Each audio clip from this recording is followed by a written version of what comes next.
नमस्कार। रिक्रॉब और भुवाणेजेक की रियल एस्टेट नॉलेज सीरीज में आप लोगों का वापस स्वागत है। रियल एस्टेट नॉलेज सीरीज हमने आप लोगों के लिए लॉन्च करी है ताकि जब भी प्रॉपर्टी परचेज करते हैं, चाहे वो एग्रीकल्चर हो, कमर्शियल हो, उससे रिलेटेड जो भी अलग अलग पहलू हैं, उसमें लोगों को अलग अलग चीज़ों का जो ध्यान रखना चाहिए, उसके बारे में हम खास तौर से आप लोगों के लिए स्पेशल नॉलेज ला रहे हैं।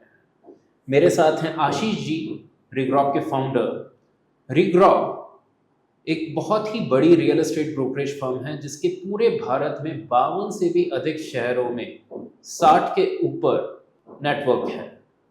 तो इतने सारे ब्रोकर्स नेटवर्क्स जब साथ में पूरे भारत का एक इंटेलिजेंस गैदर करते हैं तो हम समझ सकते हैं कि वो मासिव इंटेलिजेंस कितने ज़्यादा एक्सपीरियंस के साथ आ रहा है, और उसी एक्सपीरियंस का सार निचोड़ के हम आप लोगों के लिए नॉलेज सीरीज लाए हैं। आज हम लोग बात करेंगे कमर्शियल प्रॉपर्टी जब भी कोई लेता है तो उन्हें किन किन पहलुओं पे ध्यान देना चाहिए। आशीष जी, ये बताइए कि आजकल हम नोएडा जैसे शहरों में देखते हैं लोग कमर्शियल प्रॉपर्टी परचेज करना चाहते हैं। हर जगह उसका एक बड़ा चार्म आता है, चाहे वो ऑफिस फॉर्मेट में हो, चाहे वो रिटेल फॉर्मेट में हो। और साथ में कई चीज़ें अनसर्टेन भी होती हैं क्योंकि कमर्शियल प्रॉपर्टीज़ के थोड़े डायनेमिक्स काफ़ी डिफरेंट होते हैं रेजिडेंशियल से। तो आप थोड़ा बताइए इस बारे में कि हमारे जितने भी व्यूअर्स हैं वो अगर कभी कमर्शियल प्रॉपर्टी को कंसिडर करना चाहें परचेज करने के लिए तो उन्हें किन किन बातों का ध्यान रखना चाहिए। थैंक यू शंकी, आपने बहुत ही इम्पोर्टेंट मुद्दा आज उठाया है। कॉमर्शियल प्रॉपर्टी लोग लेने के पीछे दो तीन कारण होते हैं। एक तो होता है सेल्फ यूज, आदमी अपना ऑफिस खोलना चाहता है, कोई कोई अपनी दुकान खोलना चाहता है, तो commercial property is for revenue generation. और कुछ लोग पैसिव इन्वेस्टर होते हैं जो कॉमर्शियल प्रॉपर्टी लेना चाहते हैं जिससे उन्हें रेंटल इनकम मिलती है। बिल्कुल। तो in that case commercial property का भारत में देखा जाए तो जो यील्ड है वो रेजिडेंशियल प्रॉपर्टी के मुकाबले ज्यादा है। जब कॉमर्शियल प्रॉपर्टी आप लेने जाते हैं तो इसके साथ आपको कई तरीके की प्रॉब्लम्स भी इनकाउंटर करनी पड़ती है। जैसा कि हमने पिछले पिछले सीरीज में डिस्कस किया था कि इंडिया में सबसे ज्यादा जो चलने वाली केसेस हैं वो नॉर्मली रियल एस्टेट से जुड़े हुए हैं जी। तो कॉमर्शियल प्रॉपर्टी भी इससे अछूती नहीं है।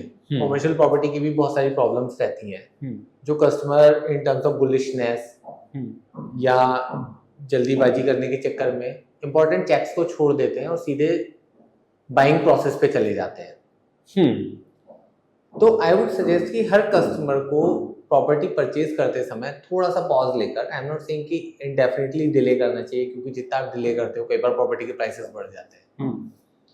इंडेफिनिटली डिले ना करे पर थोड़ा सा some time they should give to legal checks and proper valuation also.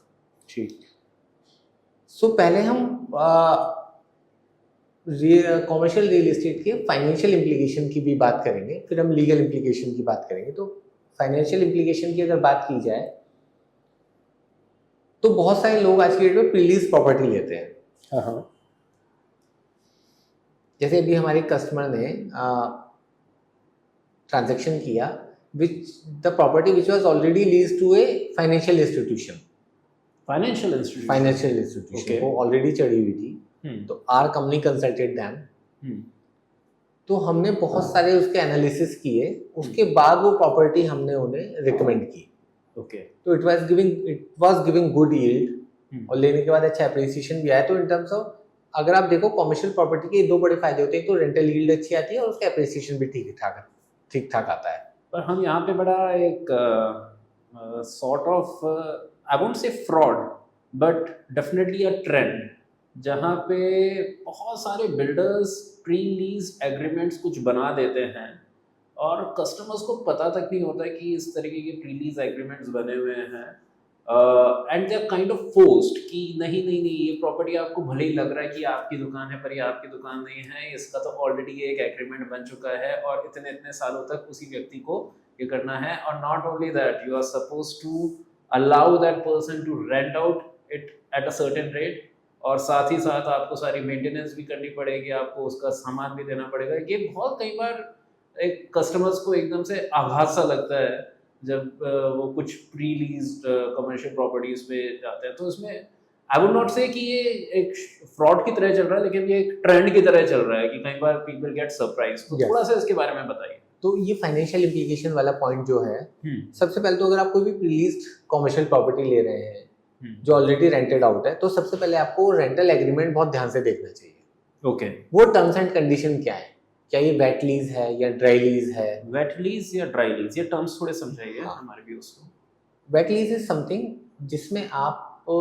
जिसमें जितना भी मेंटेनेंस होगा प्रॉपर्टी का है, जितना भी कैपिटल इन्वेस्टमेंट होगा, वो टेनेंट की साइड से होगा।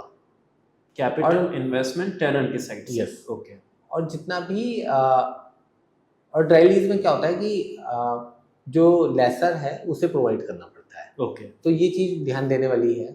Okay. Plus rental appreciation annual है, क्वार्टरली है, कितना है, कितने टाइम की लीज है, ये सारे सैलिएंट पॉइंट एक फाइनेंशियल प्रोजेक्शन की तरह देखने बहुत इंपॉर्टेंट है बायर के लिए। तो इसमें भी कई बार अब हम देख रहे हैं एटलीस्ट नोएडा, ग्रेटर नोएडा, गेटा में कई प्रॉपर्टीज में बिल्डर्स एक sort of revenue sharing agreement पे भी प्रॉपर्टीज बेचते हैं। बहुत लोग ये बोलते हैं कि आपका ये assured rental income for so many years, और उसमें एस्ट्रिक्स लगा रहता है और उसमें कई सारी कैचेस निकल जाते हैं। yes.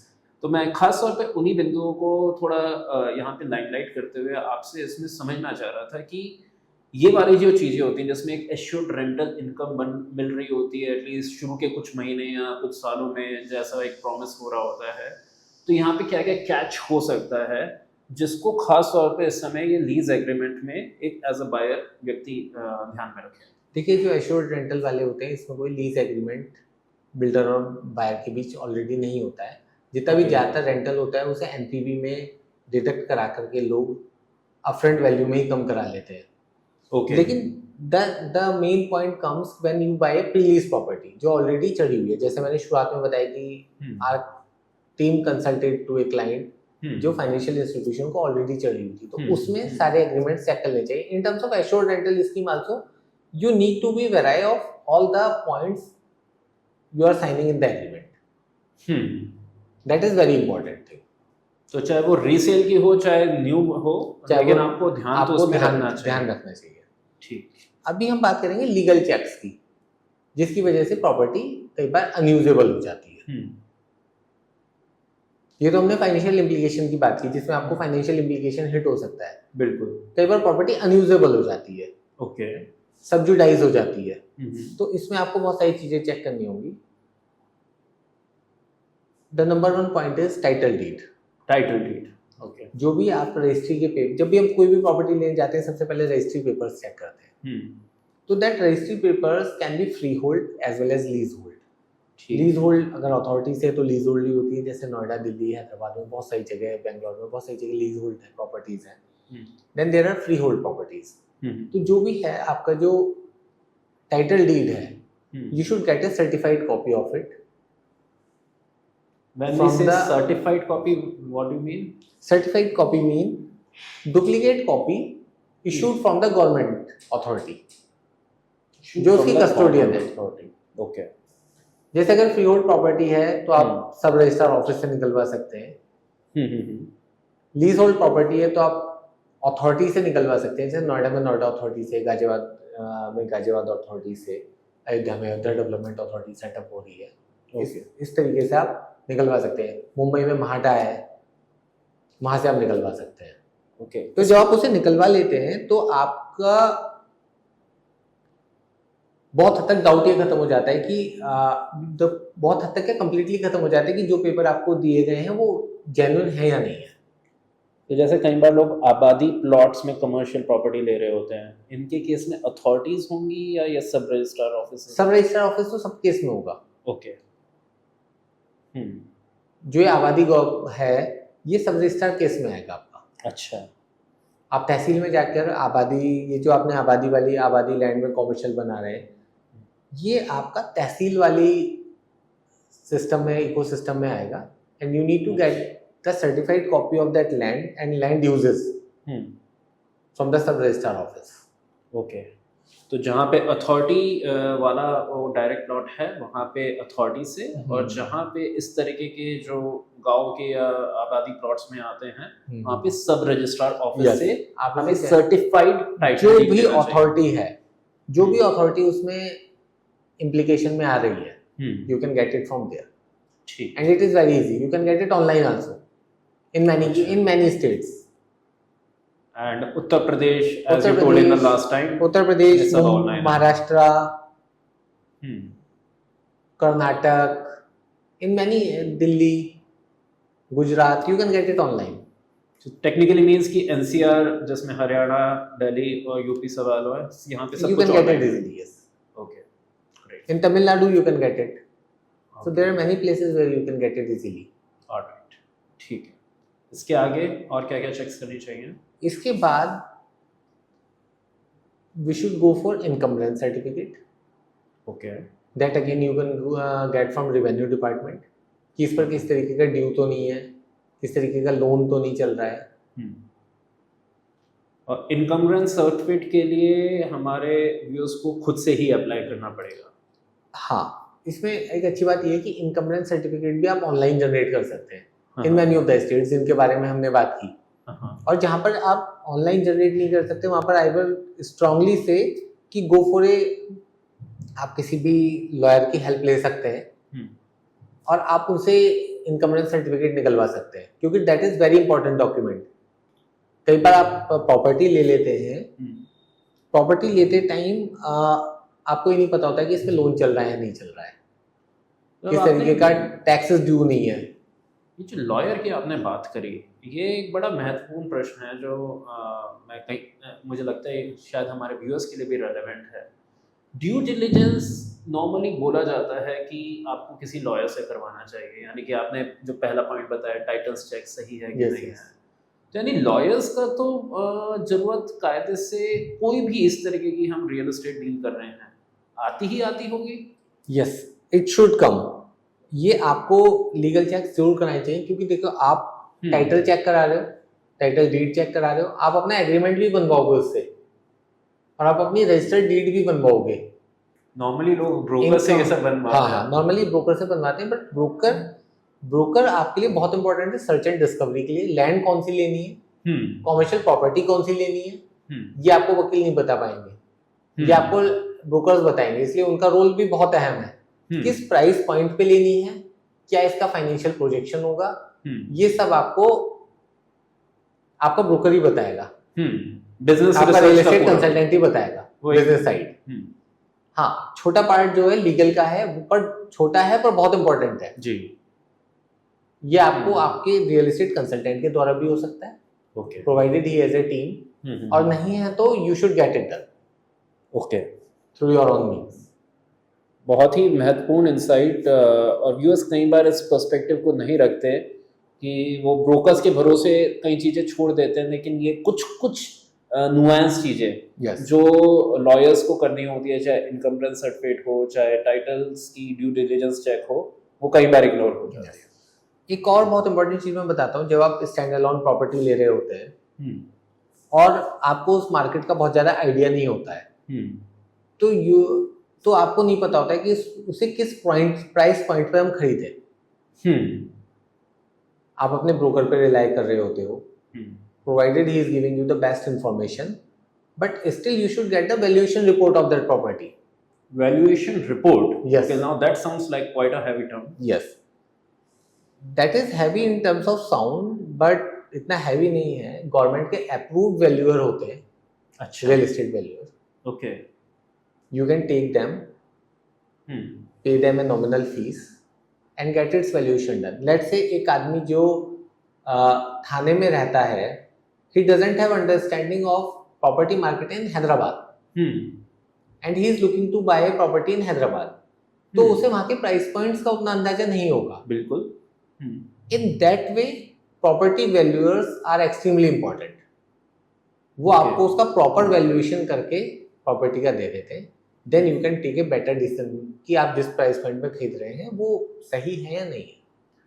अब आशीष जी, यहाँ पे एक बहुत बड़ा डायलेमा आता है, स्पेशली ऐसे एरियाज नोएडा जैसे, वहाँ पे कई बार तो हम देखते हैं कि एक कैश में जो पूरा ट्रांजैक्शन हो रहा होता है उसमें जो एक वैल्यूएशन प्राइसेस होते हैं वो एक सर्टेन फिगर होते हैं, और जो लैंड रजिस्टर के रिकॉर्ड्स में हो रहे होते हैं वो ऑल टुगेदर एक अलग फिगर होते हैं, और उनमें कई बार एकदम स्केल लेवल का difference, I am not saying 10% 20%, एकदम ऐसा डबल ट्रिपल उस लेवल का डिफरेंस आ जाता है। तो अब आपने यहाँ पे बहुत इंपॉर्टेंट बात बताई, वैल्यूएशन रिपोर्ट। तो यहाँ पे ये वाली जो एम्बिग्युइटी होती है ये कैसे मतलब जो resolve प्रॉपर्टी वैल्यूएशन की रिपोर्ट होती है वो एक्चुअल रिपोर्ट होती है कि ऑन ग्राउंड वो प्रॉपर्टी कितने की है। जिस रिपोर्ट पे बैंक आपको लोन देता है या बैंक को आप उस प्रॉपर्टी पे लोन अगेंस्ट प्रॉपर्टी ले सकते हैं, ओके या टू बाय। तो प्रॉपर्टी वैल्यूएशन रिपोर्ट आपकी बहुत इंपॉर्टेंट होती है। तो यानी अगर कोई व्यक्ति उस प्रॉपर्टी को बैंक लोन के थ्रू भी परचेज करना चाहता है तो बैंक भी अल्टीमेटली उसकी वैल्यूएशन रिपोर्ट कराएगा जी। Okay, so valuation report is something जो कि बैंक्स तो इररिस्पेक्टिव करवाएंगे ही करवाएंगे।